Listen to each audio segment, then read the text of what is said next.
This podcast is brought to you by Most Valuable Podcasts, leading the league in podcasting entertainment.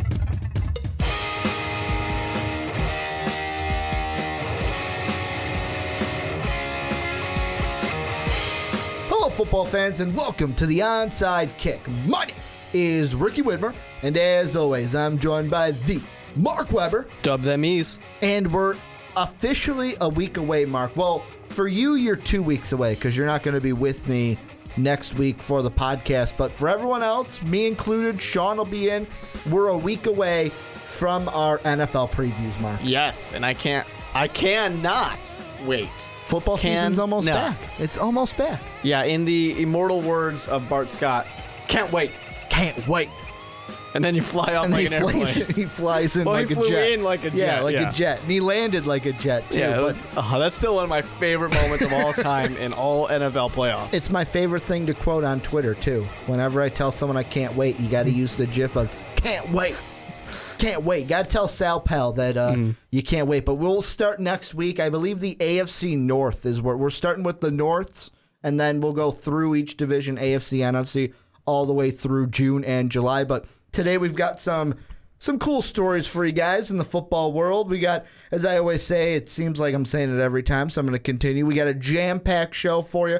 We're going to be talking Ryan Fitzpatrick, his drama with the Jets. How does Brandon Marshall play into this? Because B. Marshall always does.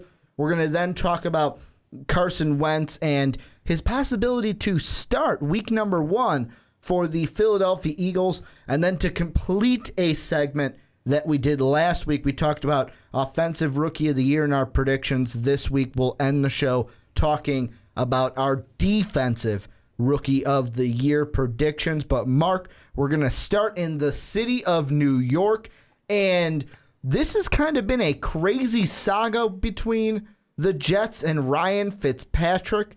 And we've got a tweet from Ian Rappaport where it says, while Jets have OTAs, this offer waits for Ryan Fitzpatrick. It's a 3-year, $24 million deal, can be $36 million with incentives, $12 million in year 1, more than $15 million guaranteed.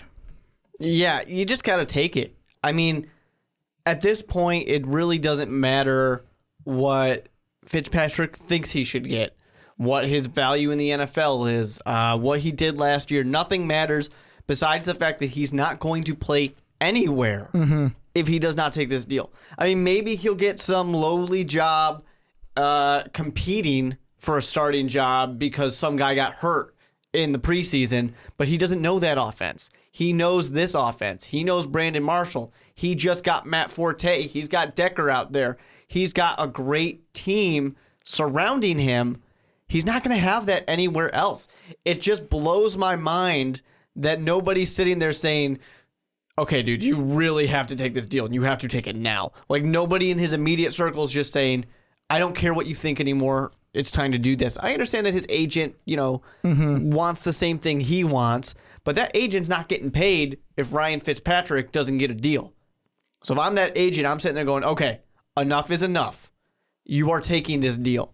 Even if I have to forge your name on that signature line, you are taking that deal because there's nothing else that you're going to get. Well, and I mean, and here's the only thing I could think about if you're Ryan Fitzpatrick and you don't want to put the pen to the paper is if you think, hey, you know what? First off, I don't like how this organization does business. I don't like how they've treated me.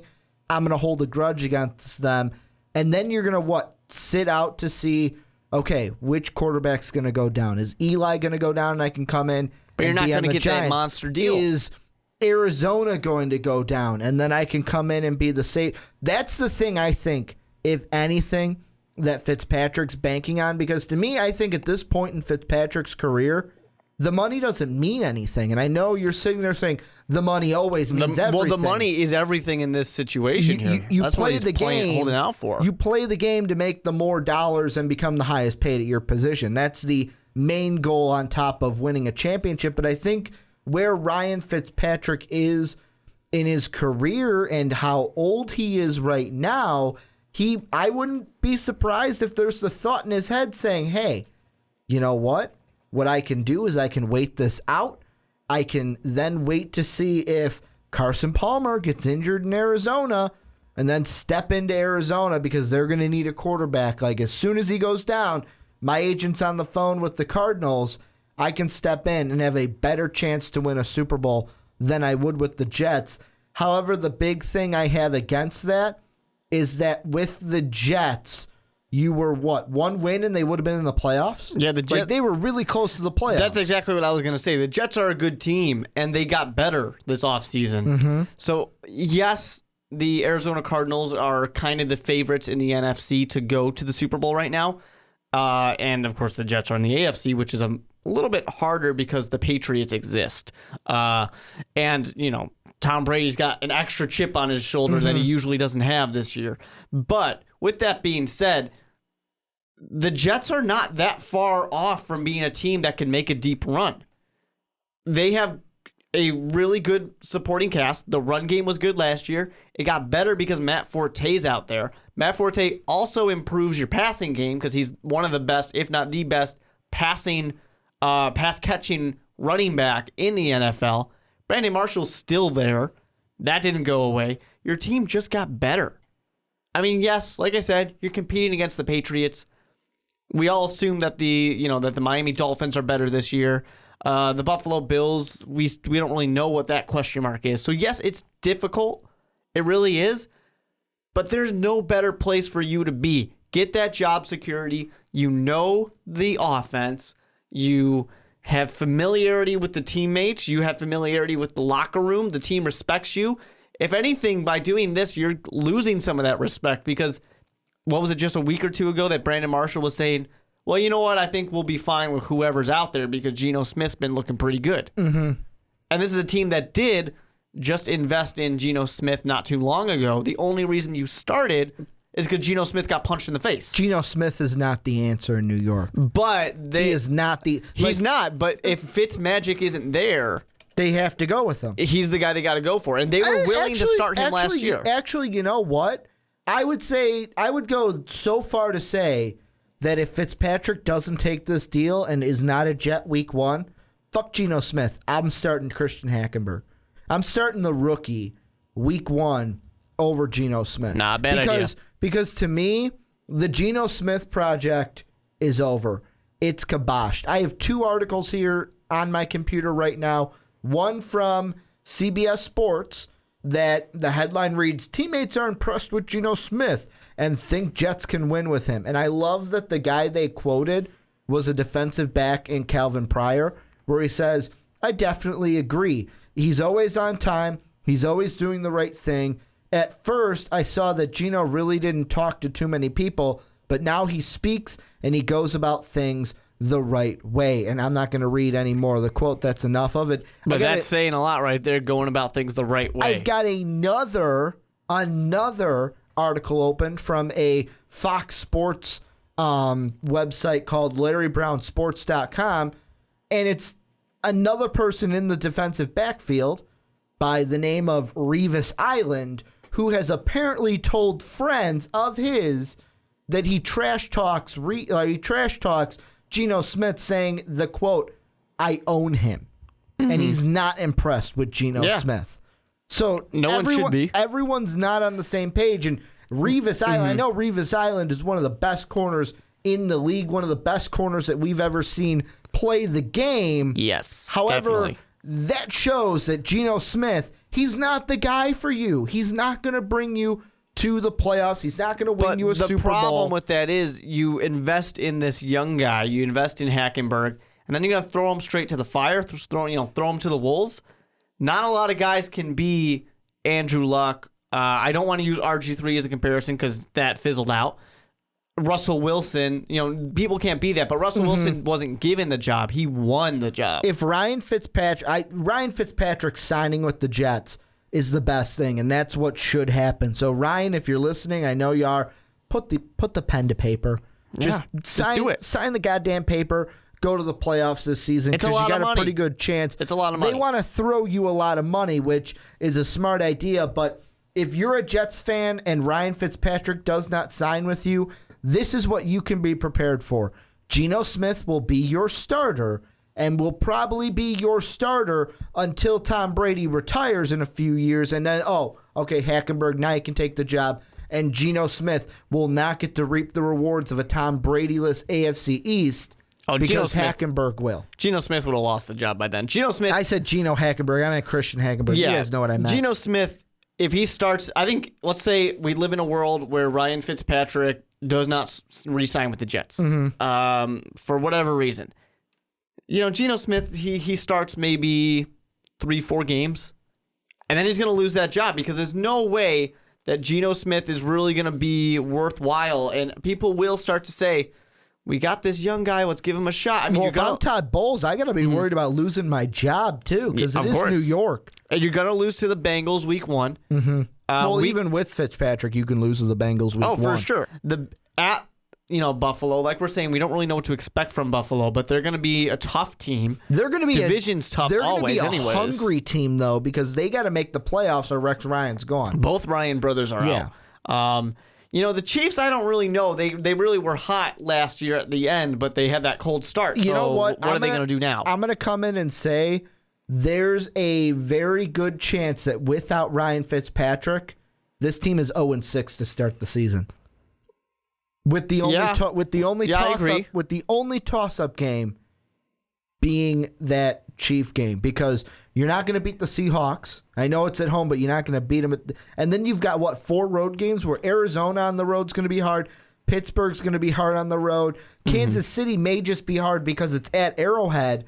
And then Buffalo, you got that road game against Buffalo, a hungry Buffalo team that may be hungrier that first meeting.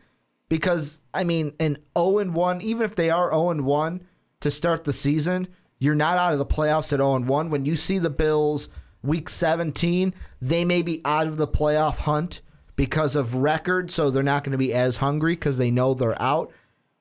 The Jets could be 0-. With Geno Smith, the Jets will be 0-6 to start the season. Now, of course, it is tough to say that for sure because of Matt Forte. If Matt Forte was not there, then I would say, yeah, probably. I mean, they might win one game in Fuck there. it. They could be 0-7. I'd even give the Ravens a win over them. Honestly, they have a really tough start. It's one thing because, Powell did well last year. We're not gonna ignore that in that kind of running back by committee that they had going on last year. And now it should be about the same, if not better, because of Matt Forte. But with Geno Smith, it's just, I really would be nervous about Geno Smith starting. And I look down this schedule, and the first game that I see, and I say, okay, Week 8. You can take a breath. That's the Browns. Week 8. Then it's the Rams not too much further. There are not a lot of...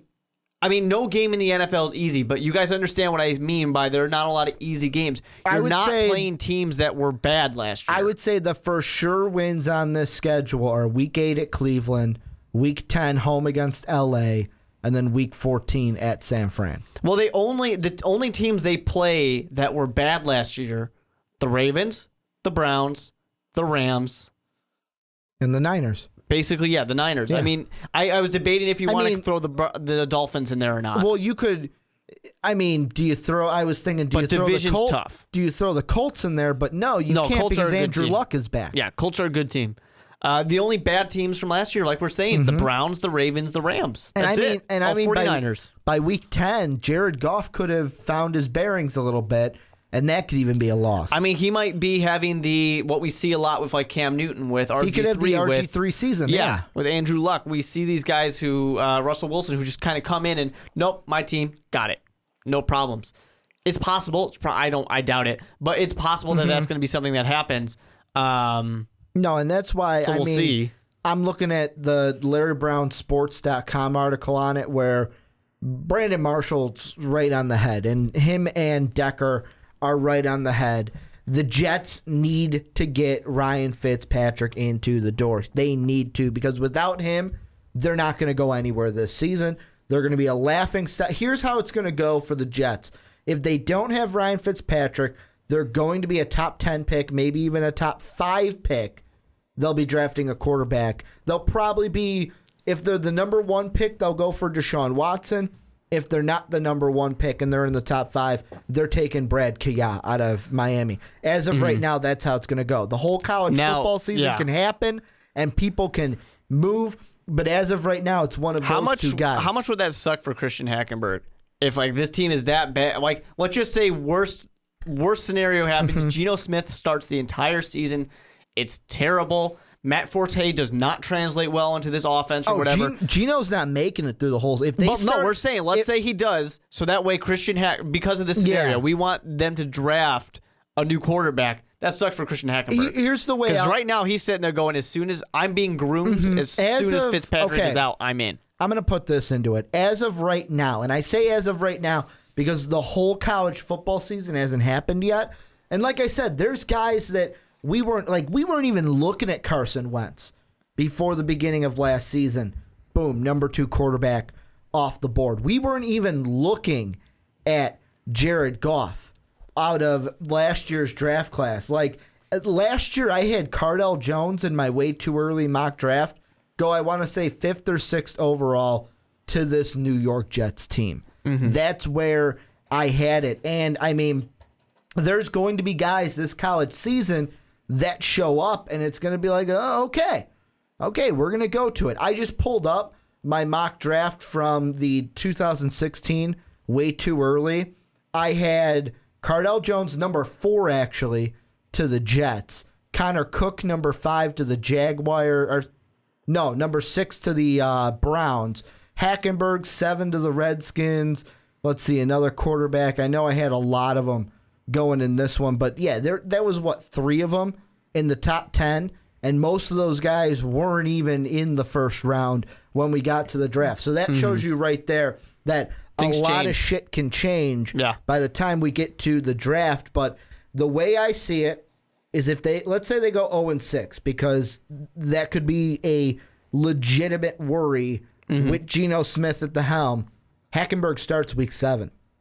Hackenberg starts against the Ravens if they go 0-6. Geno gets the job yanked from under him. He might get the job yanked at 0-4. Like, they might have a short leash on him. The one thing I would say, 0-4, don't do that, because at Pittsburgh, at Arizona are your next 2 games. You don't want to start the rookie away. You want to start him at home against the Ravens. But here's the thing.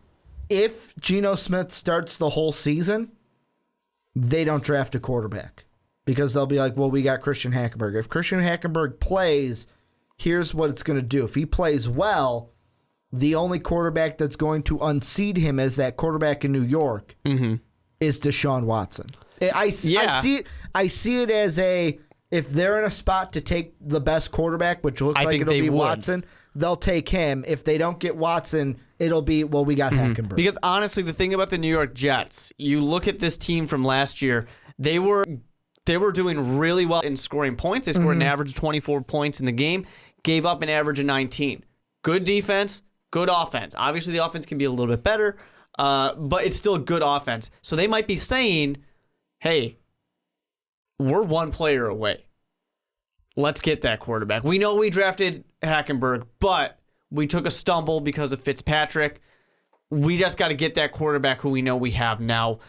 He was the project. We were going to develop him, but now we can grab this great guy who's going to lead us to the future. You know, he's going to lead us to the promised land, and everything's great. Everything's magical, just like we thought Fitzmagic would be. And this was, as of right now, I mean, if Fitzpatrick had already signed, we're talking about the Jets in a totally different light. They got Matt Forte now. They got the running back. They're basically the New York Bears on offense. Yeah, essentially. Because they got Brandon Marshall, too. Really, what we're saying is, with Tom Brady being out for 4 games, assuming that's going to happen. As of right now, he still is. Assuming that's going to happen. If they had already signed, Ryan Fitzpatrick, we're saying the Jets can pull away, really steal this division early on. Because if they can come out strong against teams like the Seahawks and the Bengals, that's going to be great to just propel them through the rest of that season, because it's a tough schedule. It's a really tough schedule. Honestly, the Jets have one of the tougher schedules when you just look at the teams comparing to what they were last year.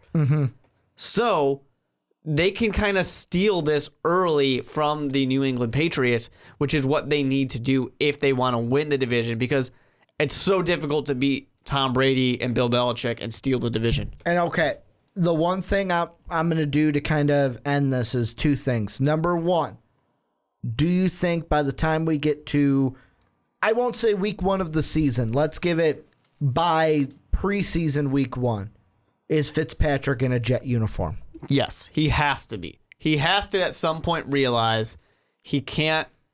He there's can't no hold better, out anymore. There's no better option. There hasn't been a better option. He's lucky that they're giving him this. I think we're going to see a similar situation to, you remember it with Brett Favre when he kind of held out with the Vikings a little. I want to say it was the Vikings last year. Brett Favre just doesn't like OTAs. He didn't want to go OTAs or even the preseason much. I think that most of the preseason, we'll probably talk about this a little more, Fitzpatrick, because he is getting to that. He's 33, I believe, right now, going to be 34. So he might not want to do the whole preseason thing, and he'll sign late, but I think it gets done. He's a gamer. One thing, he is a gamer, Who Skip. wants to practice? He is a gamer, Skip, but here's what I want to do to end it. Let's say he does not sign, and we get to next year. I'm going to list off some free agent quarterbacks that could be re-signed by their team after this season, but as of right now, they'll be free agents. I'm going to go down this list in order of their cap hit for this year. Usually you get paid the most money because you're good. You tell me which one you think will be the first one to be able to sign with the Jets. You ready? I mean, I will say a thing after you do this, Okay. but I will play your game. Okay. Drew Brees. No. Kirk Cousins. I'm willing to buy that one, but keep going. Andrew Luck. No. Mark Sanchez. Huge drop-off. Yeah. Huge drop-off. Like Brees, Cousins, Luck, then you got Sanchez. I would pull, I think Sanchez would pull that to play for the Jets again. However, Sanchez would like to play for the However, Jets. they probably Sure. wouldn't because they wouldn't bring him back. Case Keenum. Ooh, you don't want it. Sean Hill. Nah. Tyrod Taylor. EJ Manuel. Oh, God, no. Matt McGloin. Please stop. Blaine Yo Gabba Gabba. Well, you know what? He's got an opportunity out there, so maybe. Matt Castle. No. Brian Hoyer. I mean, maybe he'll get some garbage time minutes in Chicago. I'll give you 3 more. Mike Glennon. Nope. Matt Schaub. Who? Ryan Mallett. Oh, no. Yeah. How many did we go through? The best bet is Kirk Cousins. Yeah, pretty much. Like, out of the free agents, you're hoping that Kirk Cousins is so fed up with the Redskins that he'll want to sign with the Jets. But here's my What you were going to say, but argument you to played that. my game. I played your game. Thank you, by the way, for You're playing welcome. my game. You're welcome. I try. If Fitzpatrick, for whatever reason in this world, is not going to play for the Jets all 16 games, it doesn't matter because the New York Jets are drafting a quarterback because they are going to win maybe 2 games in this. And that's assuming that Christian Hackenberg performs like a rookie in the second round is expected to perform, which is not very well. And if he's not performing well, and Geno Smith is who we all expect Geno Smith to be, If he is who we thought he is. exactly, they're gonna maybe they'll be able to beat the 49ers, the Rams, or the Browns, and that's it. They're not gonna win a single other game. And you know what sucks the most about the Jets' schedule? What's that? Just They as hard? They do not get to reap the reward of the Tom Brady suspension. No, it's backloaded. Both of their games are after the bye, week 12, week 16. Have And fun with Brady. It's really such a shame because this team is good. They have a good defense. They have a great run game, and they have one of the better wide receivers, complemented by a fairly underrated Eric Decker. They have the better wide receiver. I would say they have one of the most solid wide receiver tandems in the NFL right now. Yeah, definitely. But the problem is, Geno Smith or Christian Hackenberg, an unproven rookie, those guys are only good for maybe 3 or 4 wins. You know, Matt Forte and Brandon Marshall, trust me, I'm a Chicago Bears fan, they can't carry your team always. They can't do it. You need some other people to help out as well. So, okay, we are going to... Matt Forte's back hurts. Yeah, his back does hurt, but we're going to move over. We talked enough about the New York Jets.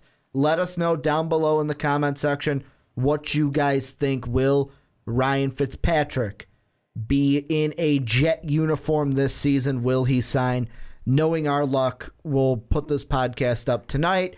and he'll have already re-signed by the time we put this up. But let us know down in the comment section below, Jet fans. I want to hear from you.